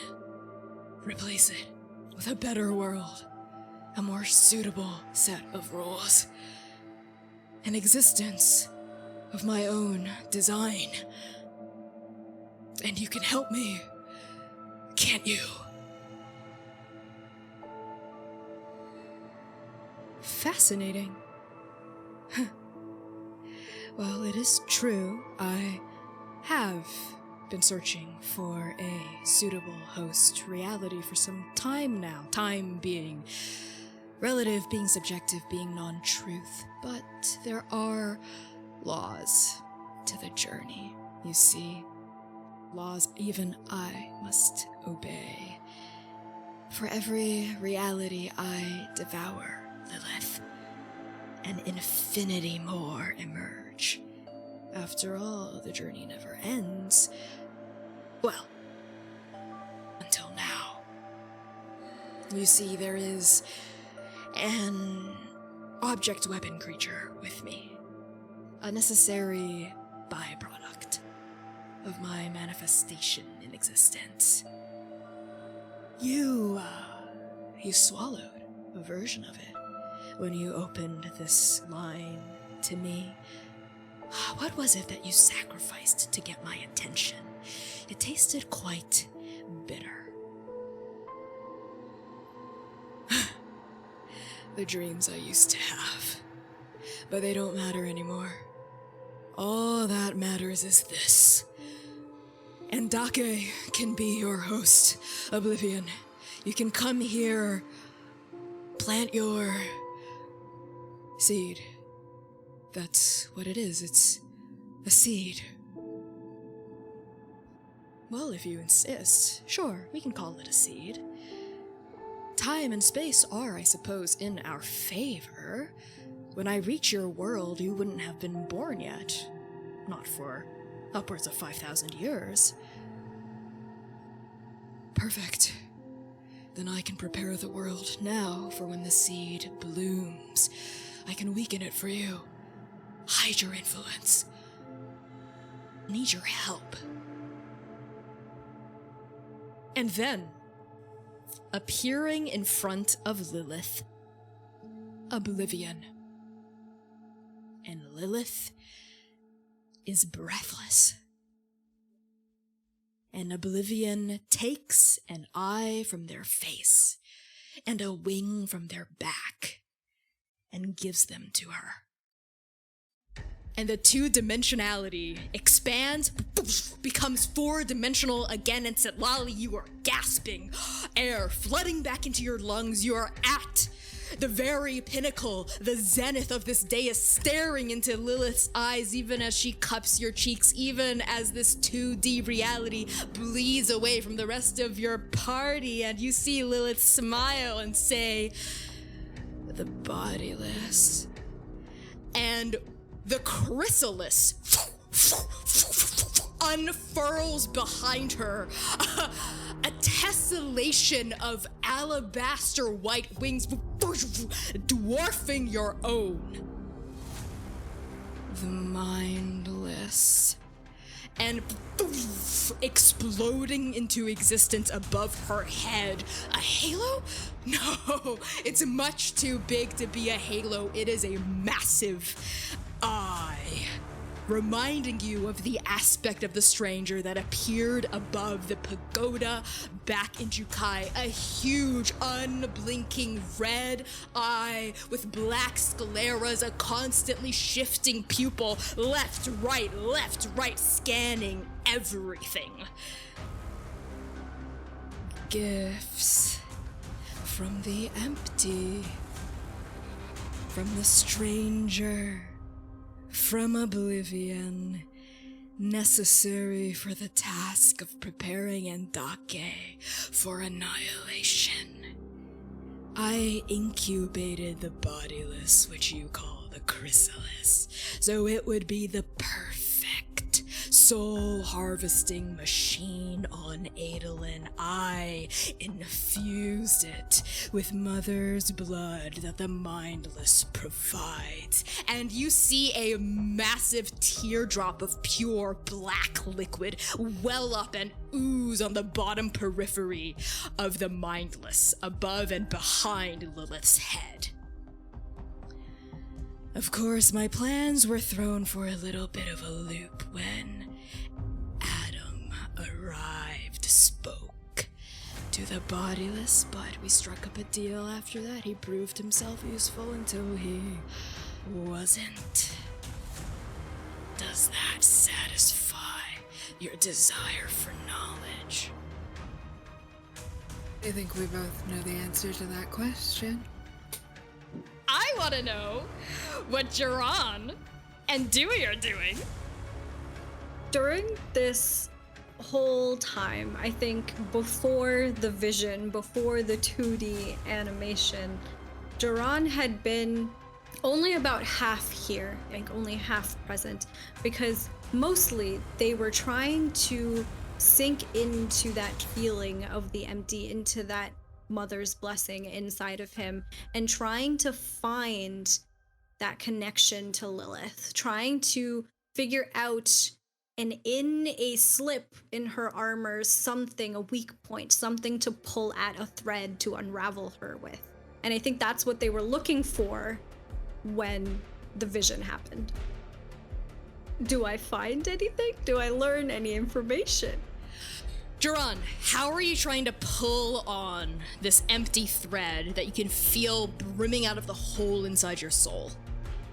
Jiran recognizes that they have a very tenuous sort of connection to the empty at this point. It hasn't quite fully settled in yet, and so knowing that these tubes, these vines around them are teeming with mother's blood, I think they went over to one of them just as everybody else was, talking and interacting, ripped one open, and I imagine like some of the black liquid sort of like oozes out of it, and they take it and they allow it to sort of almost like a salve sort of like bleed into their skin as they try to strengthen that connection just enough to understand Lilith, to understand where she might be able to be struck down. And without tearing her gaze off of Sitlali, Lilith says she's not even looking in your direction. As far as you know, Jiran, she hasn't even noticed you. Lilith says, Jiran Cotter, don't you know that when you look into the abyss, it looks back? And you feel that fluid well up, like it starts shaping itself, it starts moving, and it starts to repel itself like around your arm. Jiran instantly tries to like push it off, like physically at first, and I imagine that doesn't do anything, and so they think back into their connection to the empty, this new power that they found with Mother's blessing, and they command it to release him. Do you use Adam's voice or your own? My own, I assume. Is that what you say? Release me? Yes. As you say it, this empty goo pauses like a snake coiled around your forearm, right? And it pauses, it stops squeezing to the extent of pain, it loosens. And then Lilith, still looking at Sitlali like there's some sort of marvelous little creature under a microscope that she loves to examine, she laughs. And she says, "You and Sitlali both, you thirst for knowledge, don't you? But your thirst is different too. See you, Geron Cotter. You're a martyr. You won't ask for help. You have an obstinance to your core. And all of this, your ambition, your martyrdom, your stubbornness, you know what all of that adds up to? Hubris. The stubborn belief that you know best. That you're going to save everyone because wait, you figured it out. You'll put my aspects, power inside you and save the day because you're so special. You're so smart. They're all sheep, but not you. You're the savior, the golden child, the perfect little explorer with your tools and your toys and your instruments and your arrogance. And the best part is, you justify your horrible decisions by saying it's for love. Does the syrup make the poison go down? And I think hearing all of these words, it increases that sense of frustration and that sense of anger and that sense of nobody is listening inside of Geron, and they sink back into the empty magic and they try and tug on this thread that connects it to Lilith, and they try and maneuver her body specifically through the empty, that magic that is flowing within her to get her to stop talking, to shut her mouth from the inside. As you lash out, it's like this hole seems to like widen inside you. And as that occurs, Vasanti, you're snapped out of your like emotional stupor, I think, as you feel Scott and Nectus start to legitimately freak out. You hear Vasanti in your voice, and Geron, you hear in yours as you like you try to wield this empty power, even as it consumes you from the inside. It's getting bigger and bigger, beginning to eat that like purple soul and turn it void and empty and vacuous. You hear Scott and Nectus in your ear urgently, and so do you, Vasanti. Scott goes, "Geron, become our keeper. You can't wield this power alone. Geron, it will destroy you. Please, will you be our keeper?" No. I can't. And even as you say that, you feel that blood oath, that rope binding you and Oka together on your wrist. It pulls and pulls and pulls as you reject Scott and Nectus, like it's responding to that, but it still doesn't snap. It goes threadbare. It's hanging on to it like a single gossamer thread, like the threads that weave around that single horn, but it doesn't snap. Because it's still love, Geron. You're still driven by love. Your love for Oka. And Lilith cocks her head to one side, looking at you, Geron. Her eyes flicking you up and down, tearing her gaze from Sitlali at last. And she says, "Oh, so that's what's keeping you tethered. Your love. Where is it? Here?" And she reaches out and grabs it. She just reaches out and holds onto that blood oath, like she pulls it out of the air, like she's plucking a string from the weave, just like how you manipulate magic, Sitlali.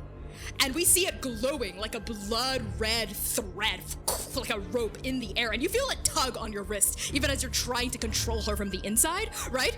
And you feel that connection get jerked forward, and she like sort of like looks at the blood tether, like curiously. Huh. My, a very powerful hemomancer created this oath, didn't they? A paragon, even.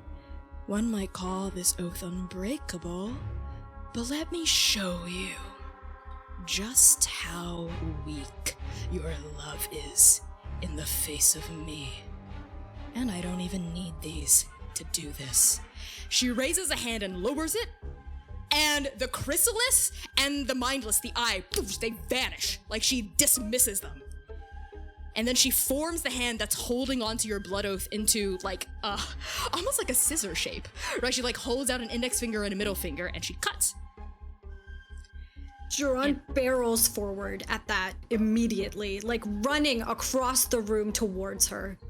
As you're booking it, it's like in slow motion, you see those two fingers come together and the thread snaps.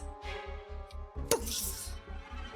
Like a guitar string being cut, it lashes backward, and I think disconnected from Oka, it hits you. It hits you like a steel freight train right in the center of your soul, where the emptiness is growing.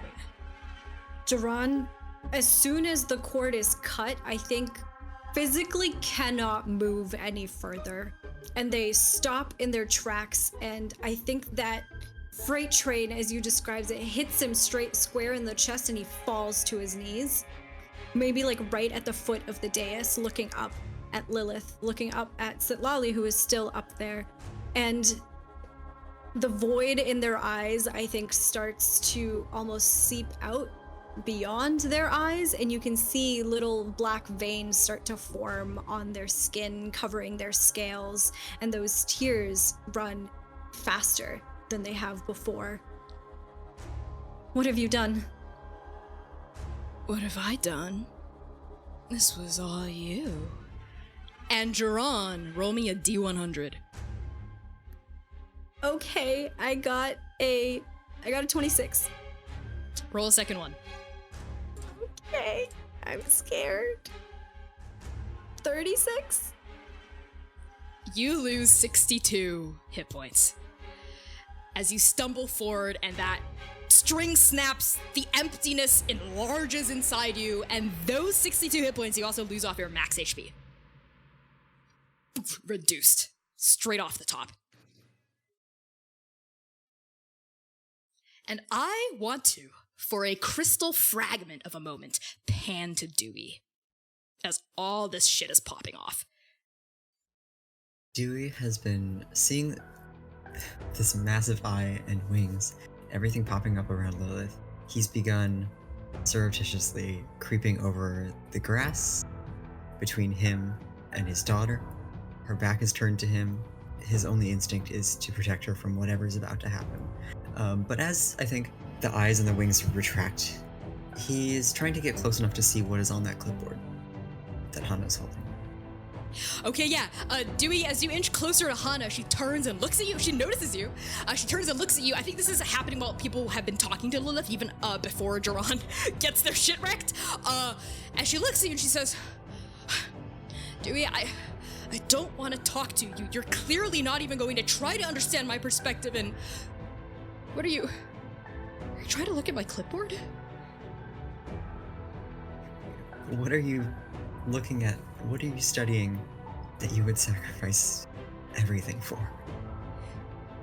I'm tracking how many souls have already been given to the seed.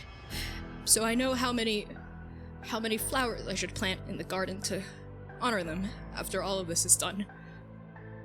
Lilith thinks that's a sign of weakness, but I've convinced her to keep that. So there's still something in you that knows that this is all wrong. Dewey. Lilith was there for me when I needed someone to be there for me. When I needed someone to tell me that I have talent. I have worth. I can change the world for the better. Mom's so busy with just surviving, putting food on the table, keeping me safe, that she doesn't have time to help me thrive. Not just survive. But Lilith was there for me when I needed you. And I think Dewey takes a couple steps back. Oh, so he's not like encroaching on her space. And because the words hurt. And he doesn't want to hurt her anymore. Dewey, and then Lilith cuts in. As Duran's like falling to their knees, as like the pain is expanding their chest, as Sitlali's up there right by Lilith, as Vasanti's still reeling, feeling Scott and Nectus. I think they also felt that string being cut, and Vasanti, these gods inside you are crying out loud. They are so scared, not just for themselves, but for Duran. And you know it. You know they're terrified for Duran. And Rev is also still reeling. Her hand is up. She's looking from side to side, and Lilith cuts in and she says,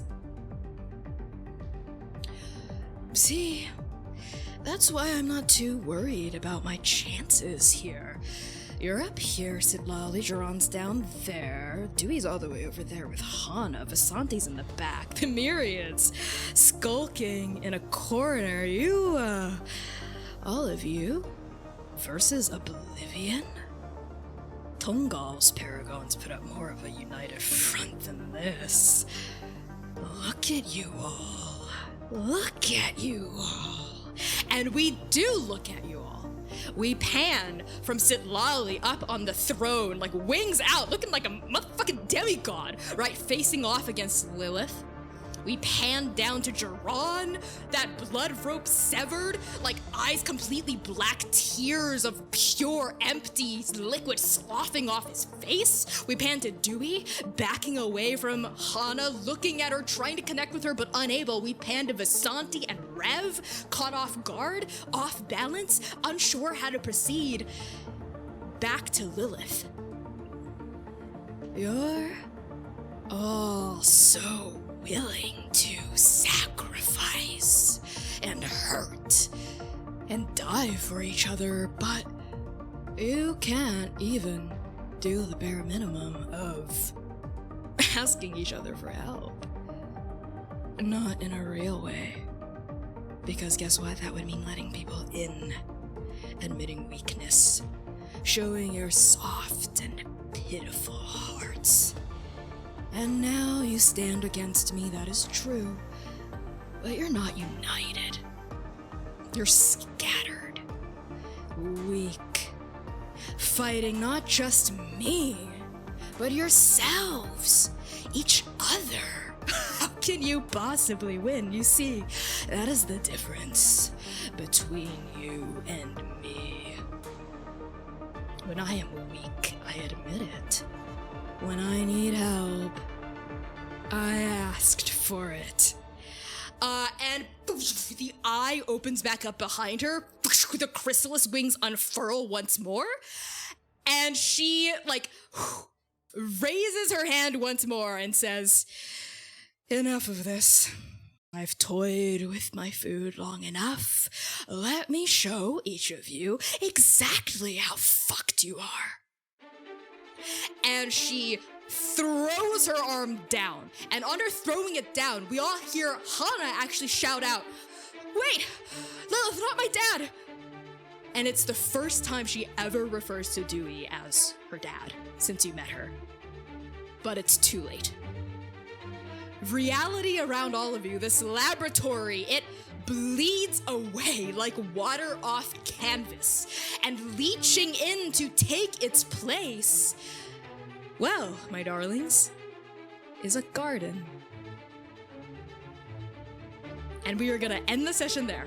So thank you everyone so much for tuning in to Arc 7 Episode 5 of Transplanar RPGs The Second Stranger. I have been your game master and creative producer, Connie. My pronouns are they, he, and she. Find me all across the internet at @byConnieChong. GM off the chair, what crimes will I commit? I'm gonna pass along introductions up and over to Quinn.